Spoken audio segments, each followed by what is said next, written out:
Hola, ¿cómo les va? Bienvenidos a la conferencia pautada para el día de hoy sobre judaísmo y ecología, un mensaje de mesura medioambiental entre la producción destructiva y la idolatría naturista. En el transcurso de estas últimas décadas, podríamos decir, ha quedado lo suficientemente claro que la contaminación general del planeta, así como los fenómenos meteorológicos provocados por la devastación de selvas o la eliminación paulatina pero progresiva de la capa de ozono, entre muchas otras variables, nos involucra a todos, vivamos en países que generen o que absorban mayor o menor polución. Y esto es porque dicha contaminación amenaza básicamente la supervivencia del género humano. La humanidad y no la Tierra, debido a que es la primera la que está en riesgo aquí, al menos en términos de mediano y largo plazo. El mundo y sus diferentes clases de vida micro o macroscópica, vegetal o animal, muy probablemente no sobrevivirá, pero la delicada condición ambiental apta para la vida humana difícilmente será la adecuada. De público conocimiento también son las primeras causas de la contaminación ambiental,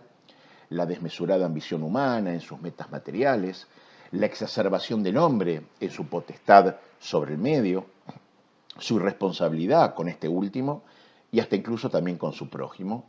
hasta el punto que la ciencia y la tecnología, pudiendo estar dedicadas mucho más de lo que están actualmente a problemas acuciantes de hambre, patologías u otras dolencias, se han transformado en lo que se llama, bajo la expresión latina, scientia et technologia anquila licentiae, es decir, la ciencia y la tecnología como esclava de la licencia, ¿no? Y en este contexto, grandes personalidades contemporáneas como Arnold Toynbee o Lynn White Jr., ¿no? La gran discípula de Arnold Toynbee, responsabilizaron básicamente a la Biblia y a su cultura devenida de la Biblia como precursora fuente cultural de la tiranía del humano sobre la naturaleza y su consecuente destrucción. Y esto, según ellos, es debido al mandato divino por el cual se comanda al humano: fructifíquense y multiplíquense,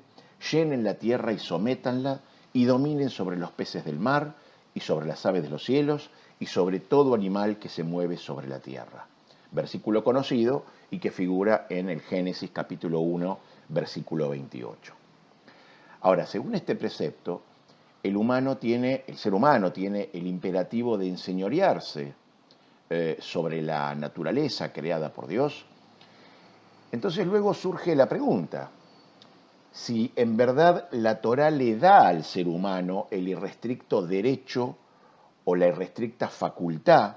de hacer o deshacer en el universo a su antojo y como dueño absoluto. O sea, si en verdad ese versículo quiere decir esto, y si bien es cierto que existen dos bíblicas concepciones de la creación del ser humano, y no por eso aceptando la teoría de la crítica literaria que las atribuye mediante categorías y juicios literarios a fuentes diferentes, sino por lo contrario, reafirmando la unidad e integridad de la Torá y por ende incluyendo el contenido eidético barra noético ausente en aquella teoría literaria, que es el objeto propio y específico de las escrituras, es posible observar que dicha concepción dual de la creación del ser humano ya es considerada en el propio Talmud. Me refiero básicamente al tratado de Brajot en el folio 61 y en el tratado de Ketubot en el folio número 8. Y luego también proseguida por importantes filósofos judíos como Yehuda Levi, como Nachmanides, entre muchos otros, siglos antes que la mencionada ya crítica literaria. Y en este respecto, el versículo ya mencionado, que es objeto de la demanda formulada por Toynbee y por White, corresponde a la primera concepción del ser humano, mientras que la segunda concepción se le preceptúa tal como dice el versículo del Génesis capítulo 2, versículo 15, cuando dice: y Hashem Dios tomó al hombre y lo puso en el jardín de Edén para que lo trabajase y lo preservase. El Rav Soloveitchik, uno de los más importantes pensadores y una de las más importantes personalidades del pensamiento judío del siglo XX, apunta aquí tres diferencias básicas en los humanos, en los seres humanos creados bajo estas dos concepciones. En la primera concepción, el ser humano es creado, según Soloveitchik, varón y mujer simultáneamente y a imagen de Dios, sin decir cómo fue creado. Mientras que en la segunda concepción se describe expresamente que formó primero a Adán del polvo de la tierra y que insufló en su nariz hálito de vida. Y que luego de Adán a Javá, y Javá como complemento o su ayudante. Pero por sobre todo, en la primera concepción del ser humano, este es comandado particularmente a dominar el mundo, mientras que en la segunda concepción del ser humano, el ser humano es comandado a cultivar y a mantener el jardín de Edén. Y es en este sentido que el rabino Soloveitchik distingue al humano en dos tipologías. La primera tipología es la de quien, según el Rav Soloveitchik, confronta el mundo exterior, investigándolo, dominando y controlando las fuerzas de la naturaleza, mejorando siempre su posición en relación a su medio ambiente y por ende deviniendo en un ser tecnológico, un ser más interesado en duplicar funcionalmente la dinámica de la realidad poniéndola a su servicio y por ende focalizando en la pregunta respecto de cómo funciona el mundo. Básicamente estamos hablando de un ser utilitario cuya especificidad es la dignidad adquirida por la conquista y el estatus majestuoso frente al medio donde se encuentra.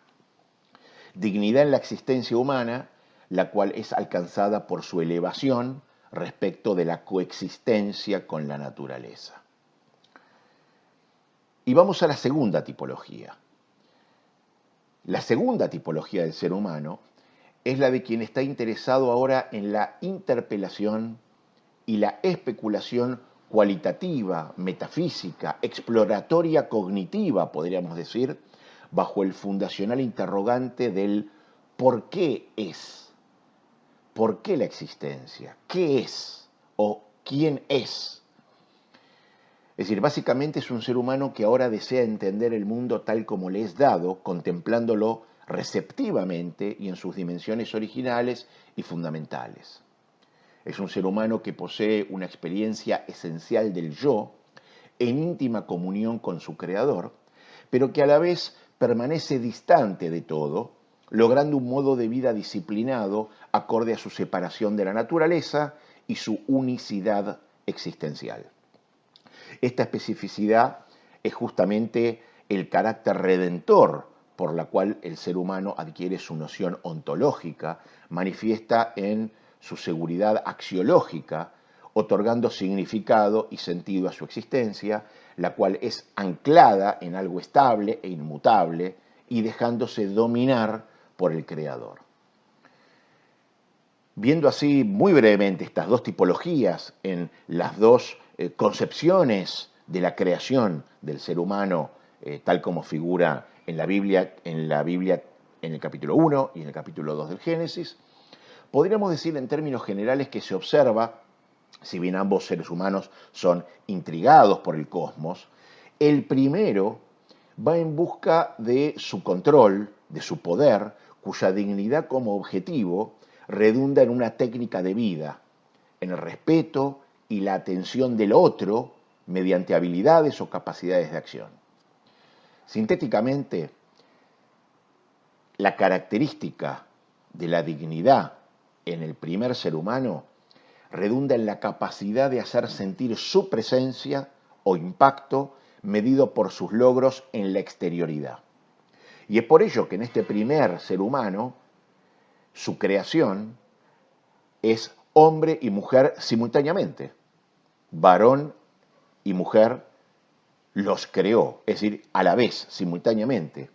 ¿Por qué? Porque no hay dignidad como categoría conductiva fenoménica en el anonimato o en la soledad. Ahora, el segundo ser humano, la segunda tipología, va en busca de su cualidad ontológica, de su cualidad existencial, en lo profundo de su persona, cuya redención se logra a través básicamente de la derrota, de la capitulación y del retiro, es decir, mediante el sacrificio. Su trabajo se orienta hacia el interior y su control y su poder es sobre sí mismo, no sobre la exterioridad, nunca olvidando que no es más que polvo de la tierra. Su éxito y descubrimiento consiste precisamente en su movimiento de retroceso. Es por ello que este hombre es formado de un puñado de tierra, del humus, emergiendo justamente humilde y solitario en su propio origen. Es un ser humano que no necesita mostrar ni comunicar, tampoco necesita de una existencia extrovertida, sino más bien de una introspección y una conciencia del yo y de su propia exclusividad e incompatibilidad ontológica con otro ser. Y es únicamente cuando este hombre es derrotado, llamándolo al sacrificio y haciendo que entregue parte de sí mismo, cayendo en un profundo sueño, provocado por su creador, tal como relata el versículo bíblico, es donde realmente este hombre halla a su compañera. Entonces, si bien ambas tipologías conviven en el ser humano moderno, en el presente y ya desde hace bastante tiempo, el ser digno ha superado por mucho el balance con respecto al ser redimido, rompiendo este justo equilibrio, deslindándose de toda responsabilidad y compromiso, conduciéndose en un proceso de autodestrucción. De hecho, este equilibrio resulta tan esencial en el judaísmo que incluso en el mismo lenguaje hebreo, que es el de la Torá, el cual denota las premisas y los cánones que brindan no solo una modalidad de pensamiento, sino una identidad específica, vemos que no existe allí un término que denote ninguna condición de potestad absoluta del ser humano respecto de sus bienes,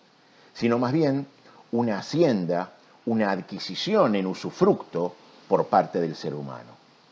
Ejemplo de esto, por ejemplo, es la expresión hebrea Baal, que quiere decir tenedor, denotando siempre el carácter de tenencia en usufructo, pero nunca de dueño o propietario absoluto de la cosa. Y así podemos ilustrar, entre otros casos, la designación en hebreo de los animales como Baalei Jaim, o habientes de vida, tenedores de vida, al arrendatario como Baal Ahuzá, que es habiente de bienes, habiente de hacienda o que goza de porcentuales, a la persona caudalada, que es Baal Mamón, habiente de riqueza, al pensador como Baal Mahshabot, habiente o tenedor de pensamientos, o a lo valioso, que es Baal Erech, habiente de valor, ¿no es cierto? Ahora, otras expresiones similares, las cuales denotan tenencia o pertenencia, pero nunca con carácter de absoluta propiedad, son los verbos liot baal, que es ser habiente o tener, o también leshayech, que quiere decir pertenecer a o estar vinculado a. Y así vemos que este lenguaje remite claramente a la propia Weltanschauung, ¿no? A la propia cosmovisión judía, según la cual Dios es el único dueño absoluto de su creación, mientras que el ser humano tiene solo la tenencia para su usufructo, para su beneficio o utilidad, siendo ésta a su vez de carácter transitorio. De esta forma, ilustrando este concepto judío de tenencia transitoria más que de potestad absoluta, encontramos la ley de Shmitat Kaspim, o de remisión de deudas, por la cual cada 7 años, en el año sabático, Shnat Shemitah, se condonan, por ejemplo, las deudas y cuyo sentido es que el acreedor renuncie al reembolso del préstamo realizado. Esto lo vemos en el Deuteronomio, capítulo 15, versículos 1 y 2.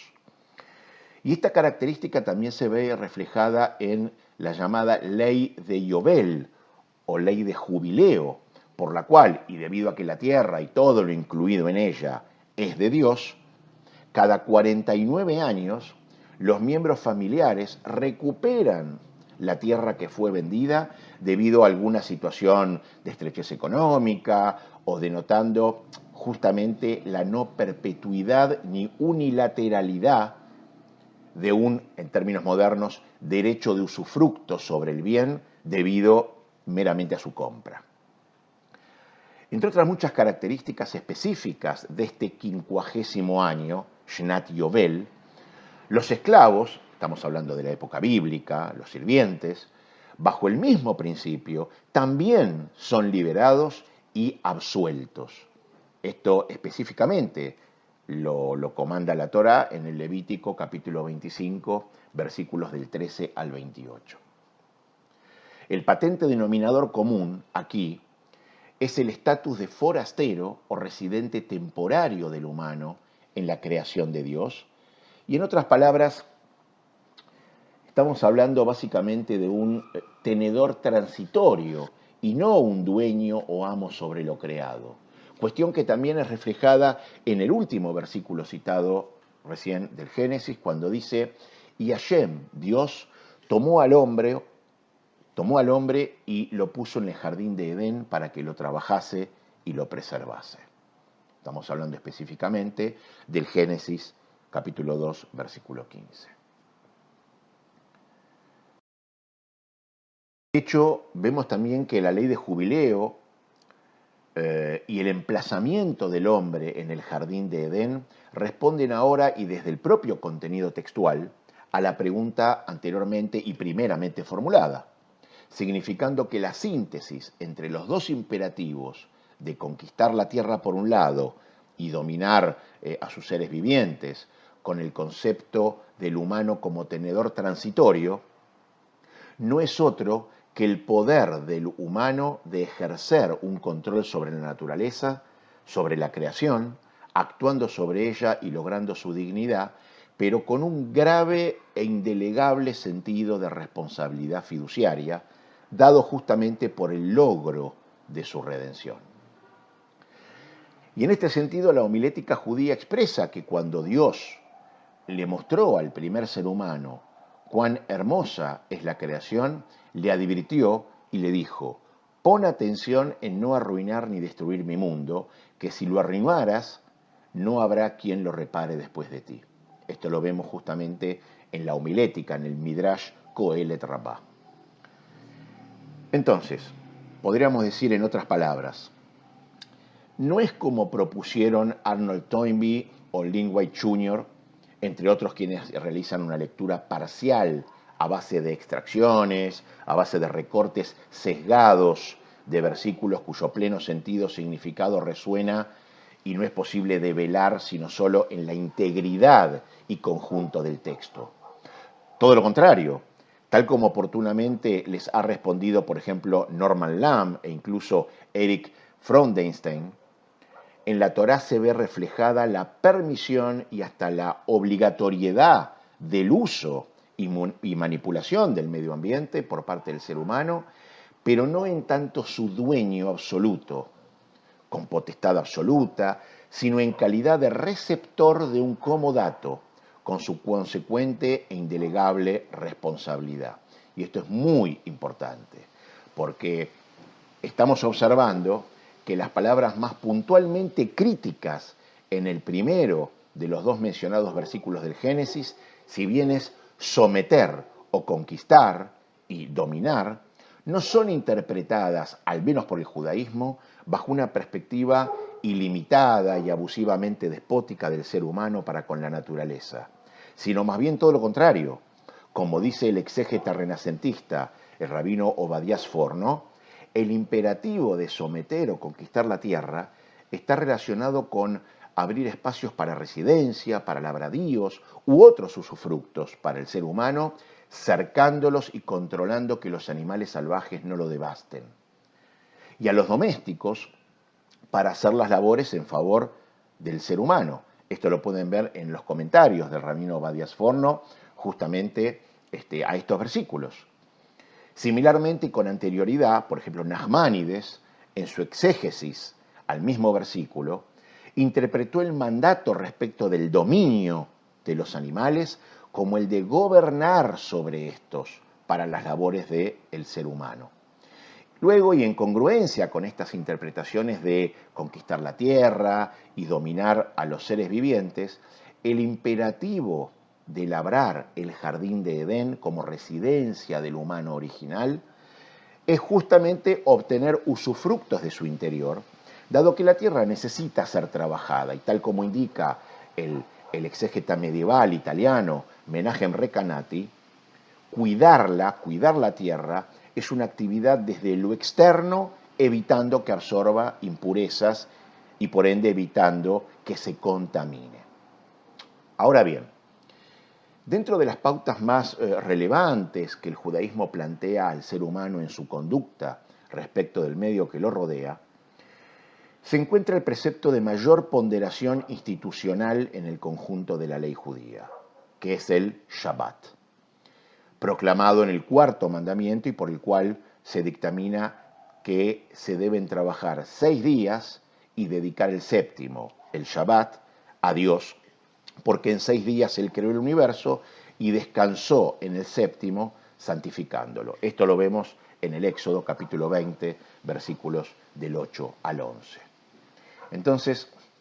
más allá del descanso obligado para todo el que more en la misma residencia, incluyendo los animales,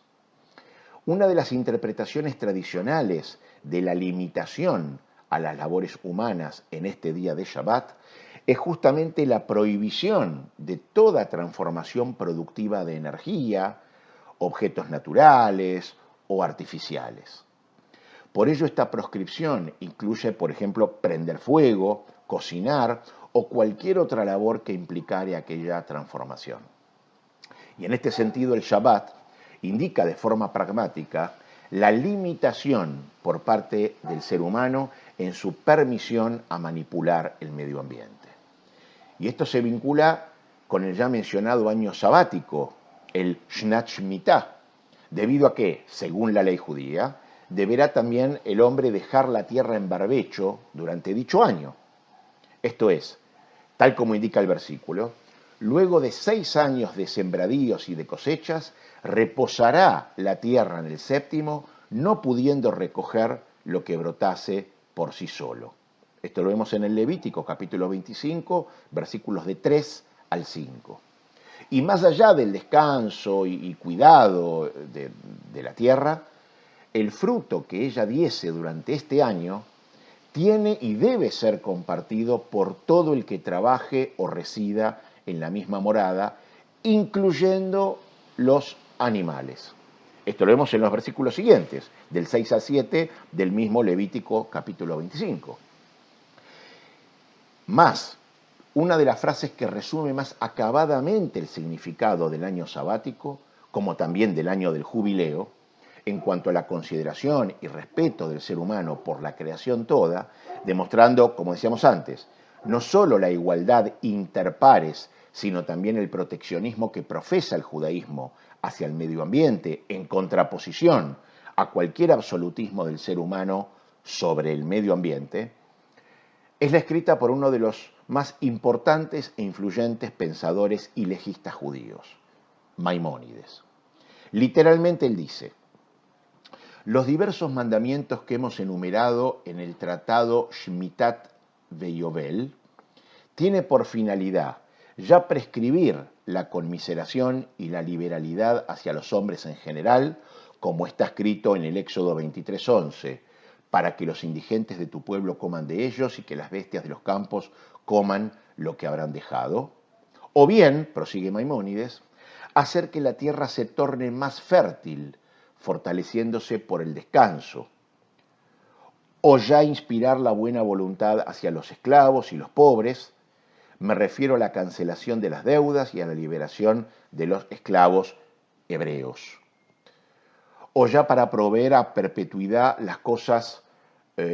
necesarias para la vida, haciendo de la tierra un fondo inalienable para que no pueda ser vendida de manera absoluta, expresamente, para que no pueda ser vendida de manera absoluta. tal como dice el versículo del Levítico 25, 23, cuando dice, y la tierra no será vendida a perpetuidad. Y prosigue Maimónides terminando ese párrafo, que por consiguiente la fortuna de bien raíz, es decir, los bienes raíces de cada hombre, quede reservada a él y a sus herederos y que no pueda gozar más que del solo usufructo. Esto ustedes lo pueden ver justamente en Maimónides, en su gran obra El Moré Nebuchim, la guía de los perplejos. Ejemplo de la conjunción entre el aprovechamiento de los recursos en beneficio del ser humano y la concientización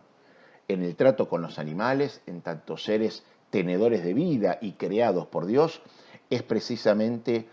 el versículo, no cocinarás el cabrito en la leche de su madre. Versículo que encontramos dos veces, en el Éxodo 23, 19, en el 34, 26, y una tercera vez en el Deuteronomio 14, 2. Esta prohibición conforma una de las bases más importantes de las leyes dietarias del judaísmo, por el cual, en un sentido más generalizado, se prohíbe cocinar y o ingerir productos cárnicos mezclados con lácteos animales. Una de las interpretaciones respecto de este precepto, desde un punto de vista y desde el punto de vista tratado medioambiental, es precisamente la prohibición de consumir el fundamento y su fruto conjuntamente, acaparando desmedidamente y agotando los recursos en una función desproporcionada de acuerdo a las necesidades. No cocinarás el cabrito en la leche de su madre. Y de esta forma es muy fácil observar que esta ley tiende contra precisamente la abusiva administración y por ende en franca oposición al agotamiento de los recursos de una misma fuente. Insisto, no cocinarás el cabrito en la leche de su madre. Por otro lado, y dentro de las pautas que el judaísmo plantea al ser humano en su conducta respecto de sus pares y respecto también de las especies animales, encontramos también la prohibición de matar en un mismo día a un animal conjuntamente con su cría. Esto lo vemos en el Levítico 22, 28. Y nuevamente recurrimos a Maimónides, quien precisamente refiriéndose a este último precepto, como en general a la forma de faenar los animales para evitar todo exceso en su sufrimiento, dice lo siguiente, literalmente. Dice Maimónides, ahora bien, como la necesidad de obtener un buen alimento exige que el animal sea matado, se ha querido que muriere de la manera más fácil. Se ha prohibido atormentarlo, sea degollándolo mal o agujereándole la base del cuello, sea cortándole un miembro, como lo hemos expuesto. Igualmente se ha prohibido faenar el mismo día a la madre y a su pequeño conjuntamente, para que tuviésemos cuidado de no degollar al cachorro ante los ojos de la madre, pues el animal experimentará en ese caso un dolor demasiado grande. Esto es precisamente como Maimónides explica este versículo nuevamente, recurrimos a su magna obra filosófica, el Moré Nebuchim, la guía de los perplejos. Entonces, resulta además importante enfatizar aquí respecto de la alimentación la prohibición de comer de un animal mientras éste se encuentre vivo, uno de los preceptos noágicos aplicados no solamente al judaísmo, sino a toda la humanidad. Y como dije, esta no es solo parte de la ley judía, sino que pertenece como dije, a una de las leyes noágicas, es decir, de Noé, lo cual significa que es válida y vigente para toda la humanidad. Es una ley que deviene directamente del Génesis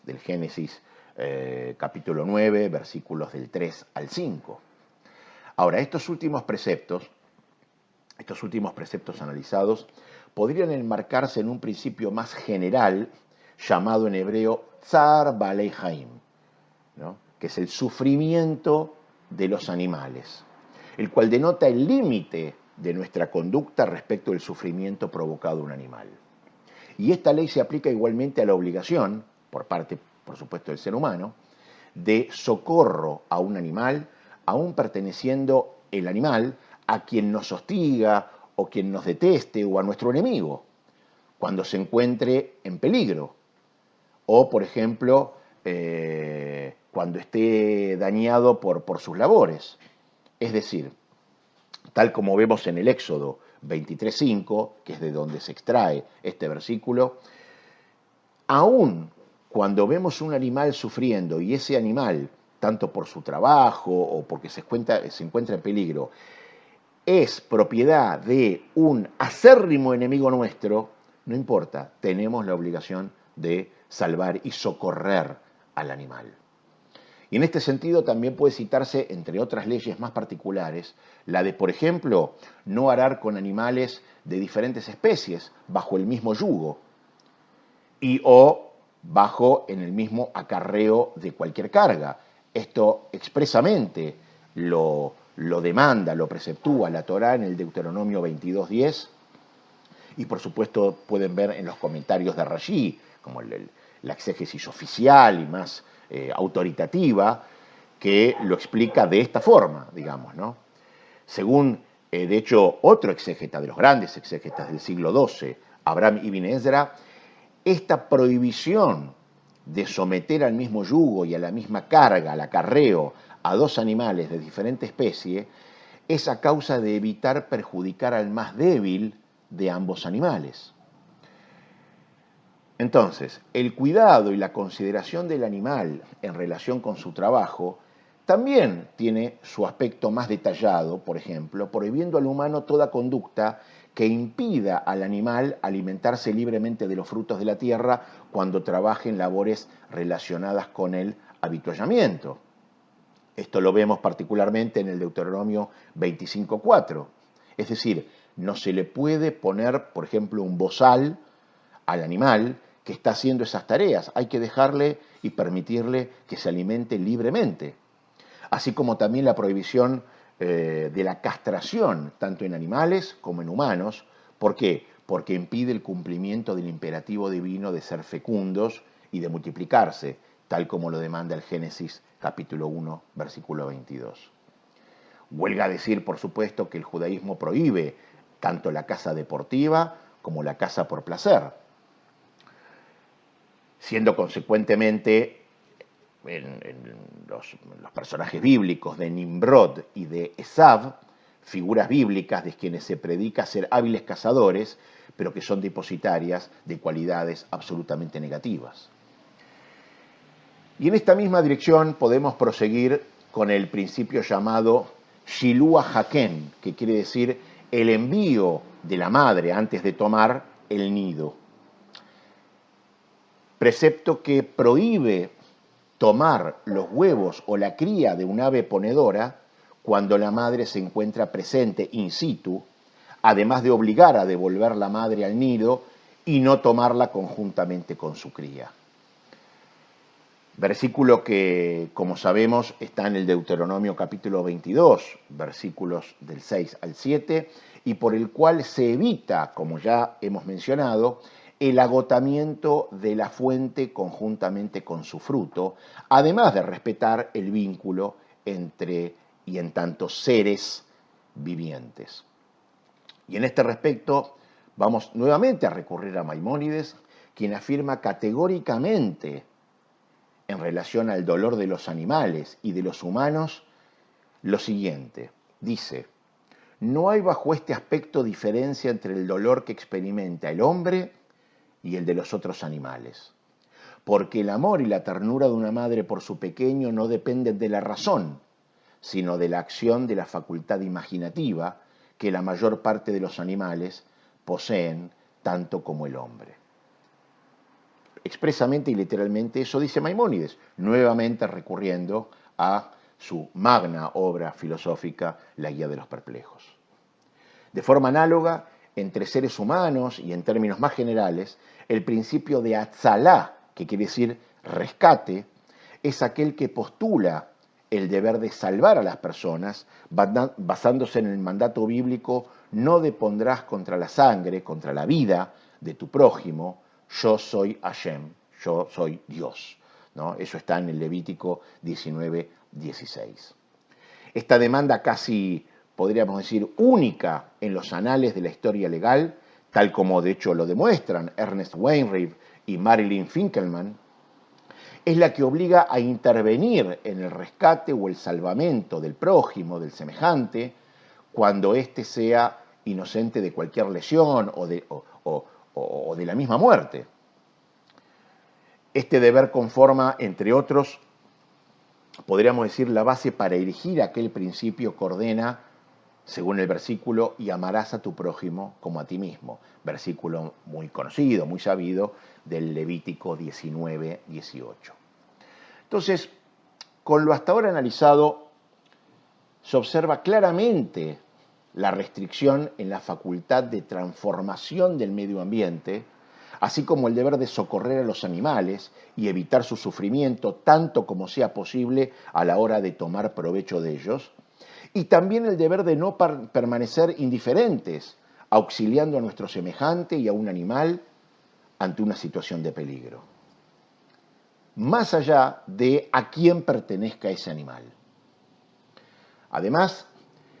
hemos visto que encontramos también un imperativo institucional judío, el cual es el más frecuentemente mencionado en las contemporáneas publicaciones respecto del judaísmo y su relación con el medio ambiente. Y este es el denominado Baal Tashhit o Lo Tashhit, que quiere decir no destruyas, derivado del versículo en el cual se prohíbe destruir árboles alimenticios, por ejemplo, para sitiar una ciudad o construir baluartes.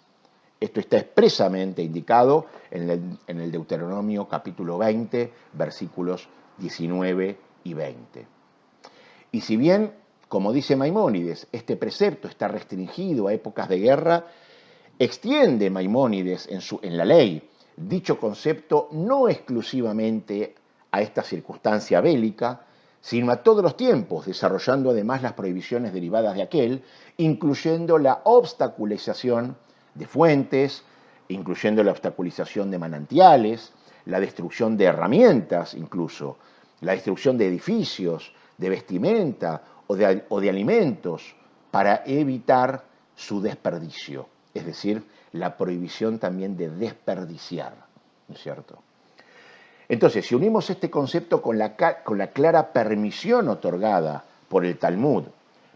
por ejemplo, para la poda de árboles por razones económicas, por razones de salud o incluso estéticas,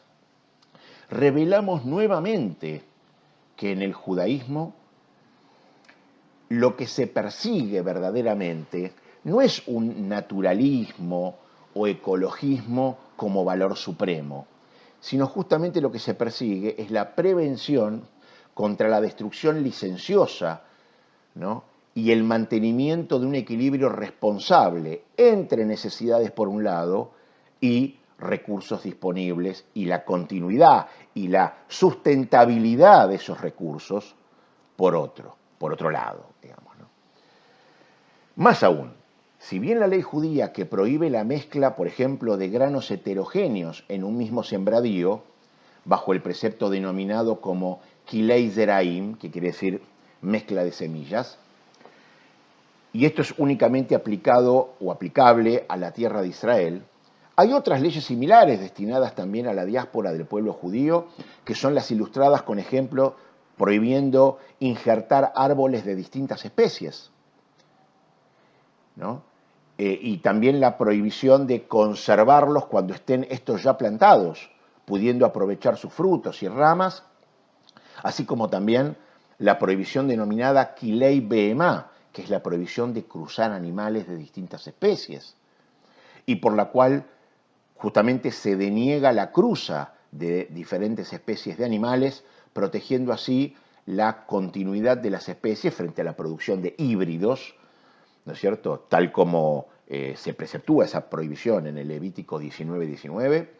amén, por supuesto, de limitar la manipulación de las especies animales y la de las especies vegetales, así como del medio también por parte del ser humano. Es decir, vemos que hasta incluso en ello la propia Torá nos prohíbe la manipulación absoluta tanto de los vegetales como de los animales, prohibiendo justamente estas hibridaciones, ¿no es cierto? Ahora, todos estos conceptos hasta ahora mencionados dan cuenta, tal como reiteradamente expone, por ejemplo, Richard Buckham, que fue uno de los más importantes investigadores de la cultura bíblica, que como dice él, el ser humano allí, en la cultura bíblica, se asume como inserto en el resto de la naturaleza de una manera indivisa, como un todo, en contraste con el ser humano moderno que objetiva el mundo que lo rodea, se indexa, se aparta de él y de forma ilusoria cree no ser parte integral. Tal vez sea por ello que el citado comentarista, como lo mencionamos, Abraham Ibn Ezra, haya concluido que destruir un árbol, en relación al mencionado precepto de no destruyas, ¿no?, del Baal Tashhit, del Lo Tashhit, es justamente destruir al ser humano, debido a que el mismo humano, como dice Abraham Ibn Ezra, es el árbol del planeta. E incluso en términos de justicia, el ilustre pensador judío del siglo XIV, ¿no?, Yaakov ben Hananel Skili, dice que el precepto de no destrucción, que evita malgastar los recursos naturales, representa, él dice, el mayor acto de justicia del pueblo de Israel hacia la preservación de la creación divina. Y siendo que el humano es parte de dicha creación, él dice, la preservación de la creación es la mayor justicia para el ser humano mismo. Se podría adicionar también, y respecto de la polución, que la ley judía repara sobre el daño a los recursos naturales, estableciendo la defensa de la salud por medio del precepto Shmirat HaGuf, que quiere decir el cuidado o protección del cuerpo, evitando todo lo que pudiera ser perjudicial para su conservación, protegiendo, por supuesto, la salud física y la salud espiritual del individuo ante cualquier tipo de amenaza o de peligro. Esto expresamente lo dice el Deuteronomio capítulo 4, versículos 9 y versículo 15. Y así, por ejemplo, los alimentos con hormonas, con pesticidas u otros químicos que se consideren realmente perjudiciales para la salud, del mismo modo que cualquier práctica contaminante de los recursos naturales, tanto en el agua, en la tierra, como en el aire, quedan absolutamente prohibidos, según la ley judía, por su inclusión en este precepto, el precepto de Shmirat HaGuf, justamente, del cuidado del cuerpo, dado que atentan directamente contra la salud física del individuo. Y en este respecto, así como la ley dietaria judía, ¿no?, en esta ley, en la ley dietaria judía, lo que se llama la kashrut, ¿no es cierto?, se establecen controles muy estrictos sobre los animales permitidos y los animales prohibidos para su ingesta. También se regula con la misma exhaustividad la forma en que deben cocinarse y que deben comerse. Luego llegamos a la conclusión de esta conferencia. Sé que fue mucha información, pero ustedes saben que todas las conferencias y todas las actividades del Departamento de Cultura de AMIA se emiten a partir de un día, pero quedan en el campus durante 10 días, en donde ustedes pueden acceder a ese material las veces que quieran y en la fecha y en el horario que ustedes deseen durante esos 10 días o una semana. Entonces, como dije, concluyendo ya esta conferencia, hemos delineado brevemente, pero significativamente, algunas de las facetas más importantes del judaísmo respecto de la relación del ser humano con el medio ambiente en el cual se encuentra inmerso. Vimos que a través de la ley judía pueden observarse las serias y estrictas restricciones conductivas deónticas que posee el ser humano en su relación con el medio ambiente, intentando equilibrar la constante tensión entre las demandas humanas y los recursos naturales disponibles. De esta forma, vimos que el judaísmo establece un delicado balance, tomando provecho de y usufructuando la naturaleza, pero a la vez evitando el derroche, la desmesura y la insalubridad en el medio ambiente, así como también evitando todo tipo de conducta cruel hacia cualquier animal y hacia el prójimo, por supuesto, también. Por eso el judaísmo, en su radical monoteísmo, neutraliza las exacerbaciones y las desmesuras producto, por un lado, de la egolatría moderna y por otro lado también de los movimientos neopaganos naturalistas, no dejando encerrar a Dios en un ídolo, en una imagen o en un concepto, dado que no se ajusta justamente a la medida de lo que el humano desea, de lo que el humano necesita o de lo que el humano soporta, sino que Dios siempre excede, por ende, y por ello es trascendente. Y si bien hoy las discusiones se orientan más a lidiar con el primero de los problemas, ¿no? En términos de una violenta degradación medioambiental, polución, contaminación, ¿no es cierto? También hay que prestar atención al segundo de estos problemas, ¿no es cierto? Y es importante resaltar estos movimientos neopaganos, ecologistas o medioambientalistas como religión pagana, porque justamente es importante resaltar que son el producto resultante de quienes han retomado alguna de las tendencias a sacralizar lo natural, pasando de aquella egolatría o idolátrico culto del ser humano, ¿no? Deviniendo en una producción licenciosa y destructiva del medio ambiente, pasando de allí al otro polo, ¿no? Al otro extremo, que es a la sacralización de la naturaleza. Y en este traspaso del objeto supremo de culto, primero en la egolatría al ser humano, para luego en el paganismo o en el panteísmo, a la sacralización de la naturaleza, el humano queda nuevamente y una vez más sin establecer un prudente y mucho más efectivo término medio, que es el que precisamente otorga y enseña el monoteísmo, evitando hacer de cualquier aspecto de su entorno, incluyéndose a sí mismo, el valor supremo. Ahora, sin este equilibrio demandado por el judaísmo, el humano va a seguir deambulando constantemente por diferentes conductas idólatras, errando en su propio cuidado físico, en su propio cuidado espiritual, así como también en el de su medio ambiente. Luego, si bien el renovado interés por el naturalismo y la ecología tiene motivaciones muy serias por la contaminación del aire, de los ríos, de los lagos, de las napas, ¿no? La erosión de selvas tropicales y el recalentamiento del planeta, también posee en igual medida, a su vez, una faceta oculta conducente a una revalorización exacerbada del lugar de la naturaleza en la creación, transformando la ecología, como dijimos, en un ecologismo como religión pagana.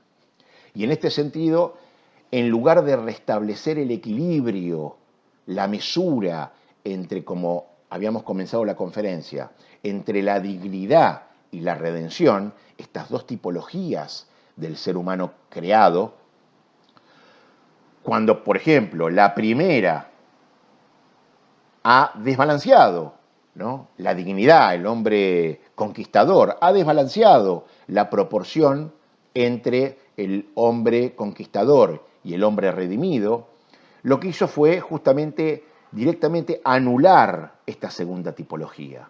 al hombre redimido, permaneciendo únicamente la primer tipología, es decir, el hombre conquistador. Y por eso se entiende que la naturaleza, ¿no es cierto?, tienda a ser gobernada, sometida y conquistada por el ser humano, pero a su vez con la consecuencia, sin esta segunda tipología equilibrándolo, animalizando al propio ser humano, porque pierde no solo su redención, sino ahora también incluso su propia dignidad. Es decir, básicamente se observa que la cultura preceptual judía, fundada en el árido suelo del desierto, donde se entregó la Torá, ¿no es cierto?, lejos de consagrar el impedimento de lo gregario o de todo carácter sedentario y de pertenencia al terruño, por un lado se orienta a estipular la forma en la cual se debe residir en la tierra sin atribuirse su propiedad, cómo usufructuarla sin perjudicarla, sin damnificar a sus otros tenedores en contraposición a toda tendencia de producción destructiva. Y por otro lado, dicha cultura judía se orienta también evitando la adoración de la tierra, contrariamente al pagano, quien la contempla como una realidad cerrada en sí misma, y el pagano justamente como un ser humano determinado por la pertenencia a la tierra, consagrándola o bien consagrándose, regulando su accionar y destino acorde al mundo, resultando justamente este hombre pagano en una radical imposibilidad de salir del mundo, dado que incluso sus dioses son inherentes a la misma naturaleza, ¿no es cierto? Entonces vemos cómo en este equilibrio entre el ser humano conquistador y el ser humano redimido, la cultura judía no solo demanda una concientización por el cuidado del medio ambiente, generando políticas, generando conductas específicas y concretas que eviten la destrucción del medio ambiente, sino también advierte los actuales problemas existenciales en la humanidad que provocan rebrotes neopaganos, evitando la destrucción espiritual del ser humano y retrotrayendo muy peligrosamente la sociedad a un escenario de esclavitud que el monoteísmo, por supuesto, ya ha superado. Bueno, hasta aquí nuestra conferencia, espero que lo hayan disfrutado, como dije, pueden verla tantas veces como ustedes deseen, porque bueno, hemos abordado muchas fuentes, muchos conceptos, mucha información que por ahí en una sola escucha es un poco difícil de asimilar, pero bueno, ustedes saben que la conferencia permanece y por supuesto, como dije antes, pueden escucharla y verla tantas veces como ustedes deseen. Así que los saludo y bueno, un gran abrazo y bendiciones para todos. Muchas gracias.